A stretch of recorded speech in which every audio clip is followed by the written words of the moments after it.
So this is a semi-cascade pot, and I'm going to put studs around the base. I might only just put them around the base and not around the top, just as a decorative thing, but I'm going to put a double row on. So I'm going to put my first row on, and then I'm going to put the second row on, just up from it, slightly offset, and you'll see what I mean. Again, I'm going to use the target, and again I'm going to get the first stud right between the feet. So I'm lining this up so that the feet, can you see that in there? Just set. You can see that one's all right. That one's a bit of a... So they're all set so that the stud will go right above the foot there. So I'm going to go all the way around, and then I'm going to put a double layer on them. I'm going to use a small mould. I think a bigger stud, you can actually try these out if you want. Get yourself a little bit of clay and just say, we'll try this one. This is a larger stud, just to see what it looks like on the pot. And put it on dry. Don't put any liquid on it, just stick it on dry. That might be alright actually, because there's another one going there, then I'm going to put one above there. Actually no, I'm going to use smaller ones.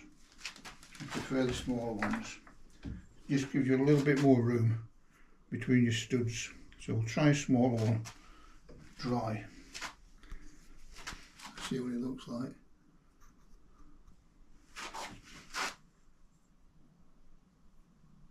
Yeah, I think that'll be alright. I think the smaller one.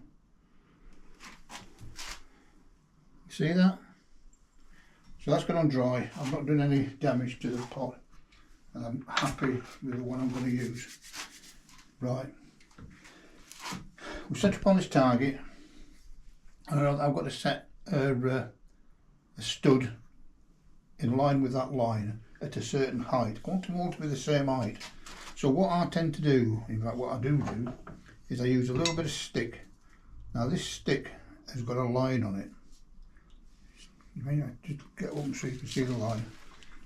It's got a line on it. And what you do, you follow that line right through to the pot, all the way through to the pot. And if you remember when we made this die earlier, I told you to put a flat base on it. That flat base rides on that stick at that position, and it puts your stud in the same position every time with a bit of luck. This I can't use because I've not managed to biscuit fire it yet, but this has got a little flattened bit on it on the bottom part, and that's what I'll use as my register. So I'm going to start putting studs around this pot. They're going to be small studs. They're a little bit more awkward, but again, if you remember, I put the clay in and wipe it with my thumb to clean it up. A little bit of moisture. Make sure you've got the flattened part on that mark. Put your pot, press it. That's in position. And then you move on to the next one and you get that in line.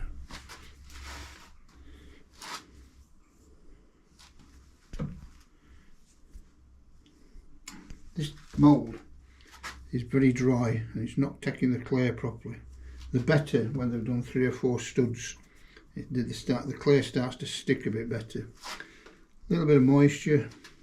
We've got as mark, flat bit on the stick, in position, push it out. Now you can see they're the same height every time.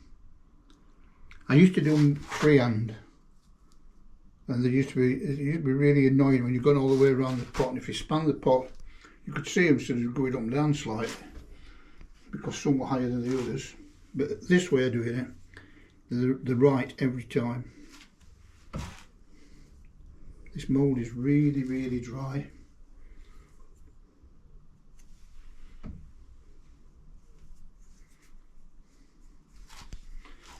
Bit of moisture, flat bit on the stick, stick it on.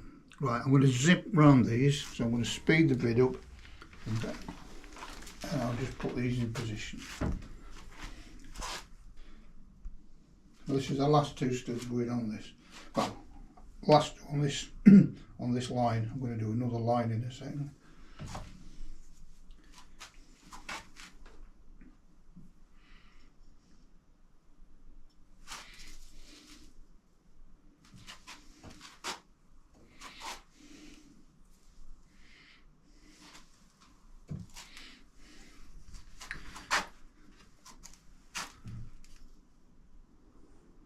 Right, so that's the first line of studs on. They're alright, they're all stuck. I'll find need a bit of tidying up later, but that's the first line. So what I'm going to do now, I'm going to put another line on. So I'm going to move this pot so that the marks on the target are in between these as best I can.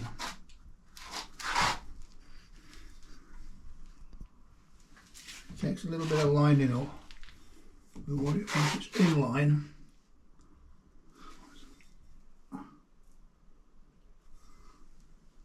it's not so bad. What you can do, you can put one on dry, like we did earlier, just to see how it sits.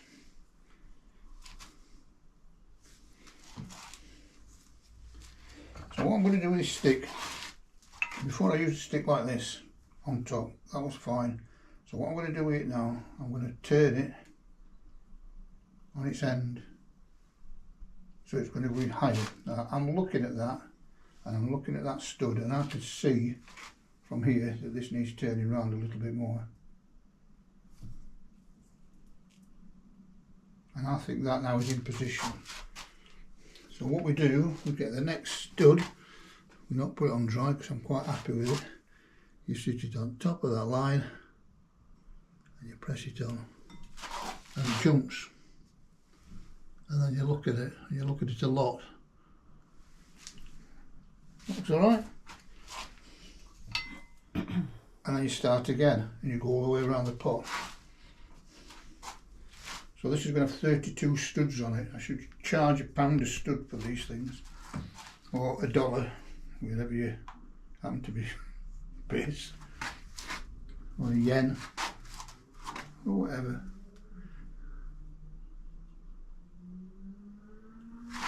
Take it on and you see we're starting to build.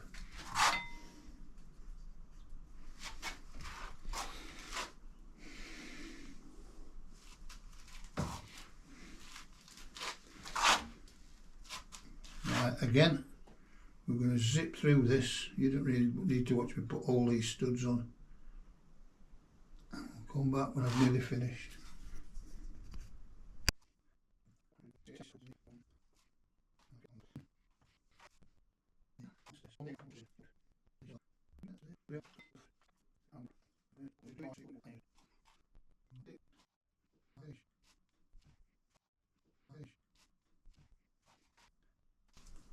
Couple more. What I should do is, you can see every time I'm lining my stick up, it's getting these studs just where I want them.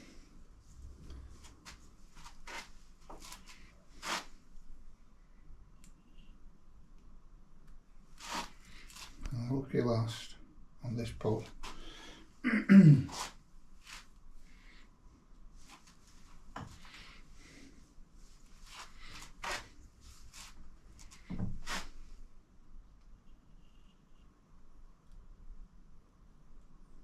There you go. And that's the studs around the base. One last thing I'm going to do, I'm going to put one extra stud above each foot, just to finish it off. I don't know if I'm 100% happy with that stud there. It'll be alright. So the last stud is going to go under the foot.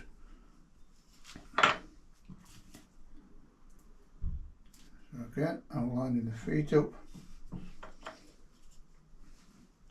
I'm putting this stud, hopefully should, I'm going to do it dry first just to see what it looks like. If it don't work, I ain't going to do it.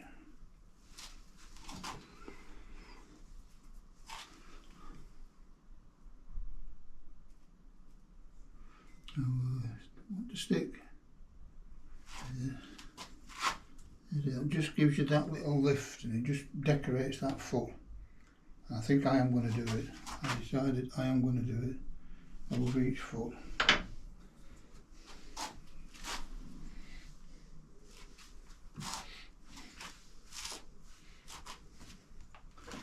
So let's see where the feet are. There you go. I'm sort of using this as a line-up, but I'm actually not using the top of the stick as a guide, because I can see down the angle of both of these things, and that sort of works really quite well. But I still need to get my line up.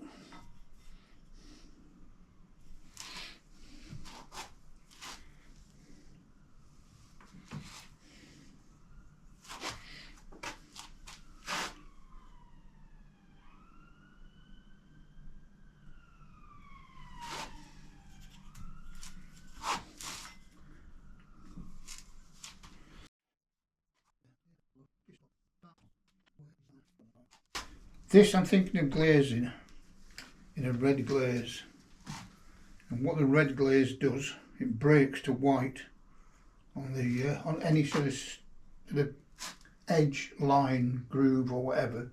This glaze breaks to white and it looks really nice, and it'll break to white on these studs. I've got a photograph somewhere of one that I did a while back, and I'll put that photograph up for you to see.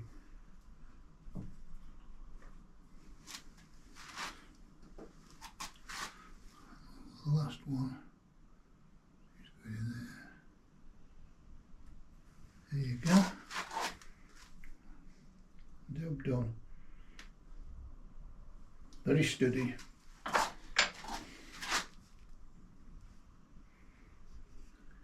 And stop.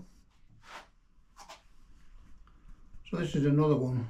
This is a flared semi-cascade pot. And I've set it up and I've lined it up and everything's in position. And I'm going to go around this. It's not going to have as many studs on it, this.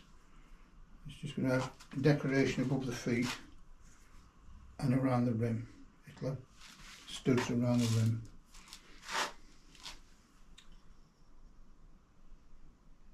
This is what I meant about you can be creative with these things, I've learnt. I just used to think there were little bits of clay that you stuck on the side. They were very difficult to stick on the side. I've had trouble with studs, as I've said.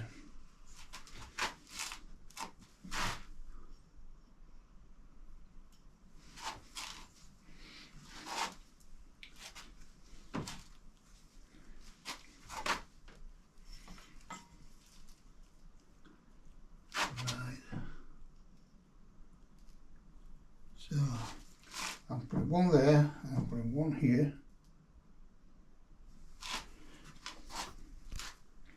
I'll just build this pattern up first, and then we can zip to the rest.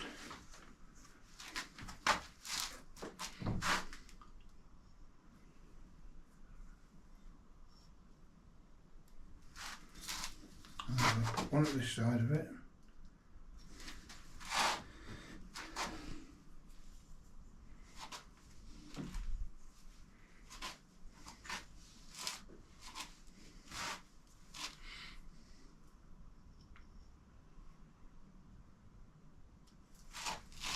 I'm still using the target as a reference.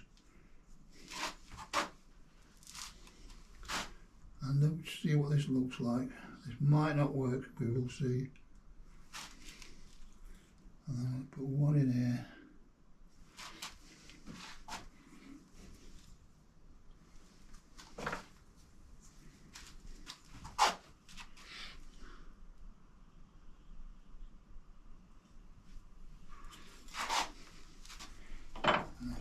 Put one more at the top.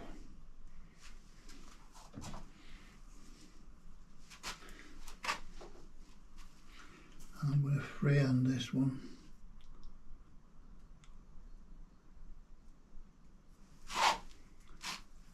That's it. I'm going to bring that up just a little bit further. There, and then I'm going to put one. I'm not going to put one there.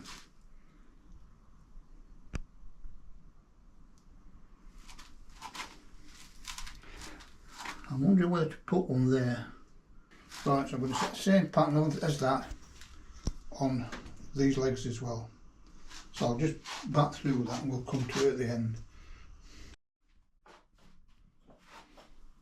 So I'm just building up the last one.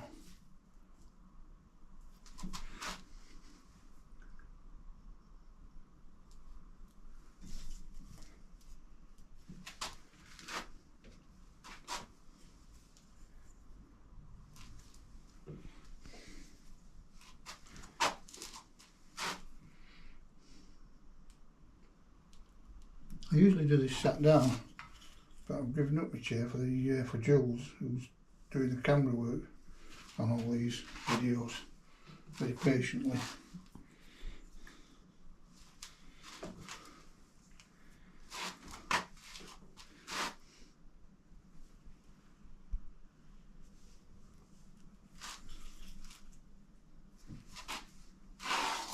Right, it's starting to look the part.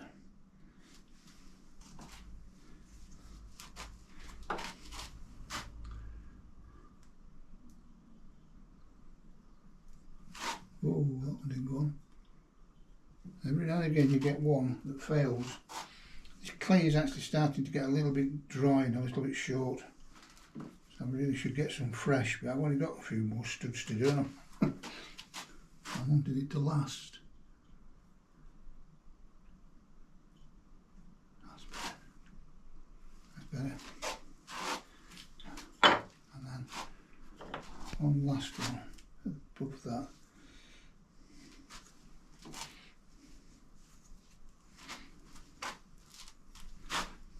My eye again.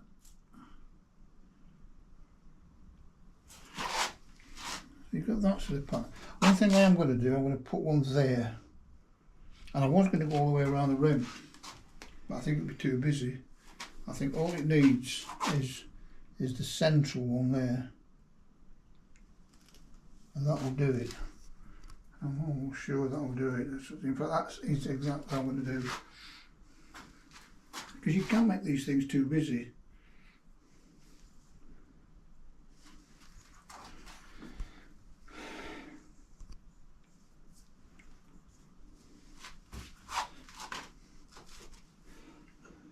One.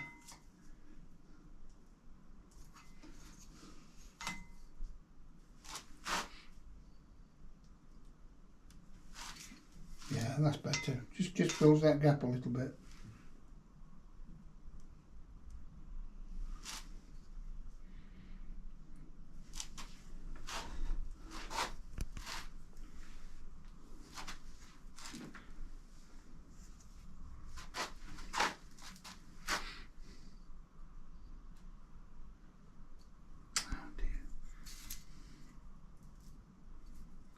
This mould's getting a little bit sort of sticky. This happens if you use them for too long. Just stop, letting go of the clay, it sticks inside the mould. And one or two of these, it's just got a little bit on the sticky side.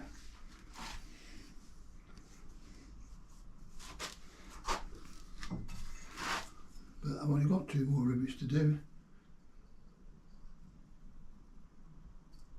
That's it, that behaves itself.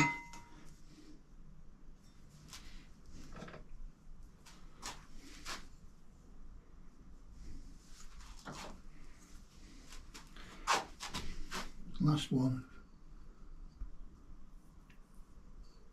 There you go. I'm happy with that. Needs a little bit of tidying up, but that's alright. That'll work. Again, I think I'll probably use the red glaze on this, a glaze that will just break on the surface.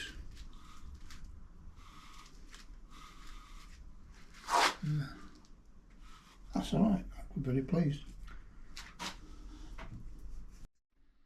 So this is what we've ended up with then. We've got a traditional style drum pot with the studs that have just been around the top, just to sort of represent the rivets that will hold the drum skin in position. We've got a straight-sided semi-cascade. I've tried to use the studs in more of a decorative way, 2 layers on the bottom, cresting up to that apex, which is quite nice. That's not a bad pot. And then we've got this flared semi-cascade. Again, I've tried to use the studs as decoratively as I can. I've quite enjoyed doing that. I hope you've enjoyed watching it. It can be a little bit tedious sometimes watching potters doing things that are very, very repetitive, but it's the way we make our pots, and there's no apology for it. So thanks for looking. Bye.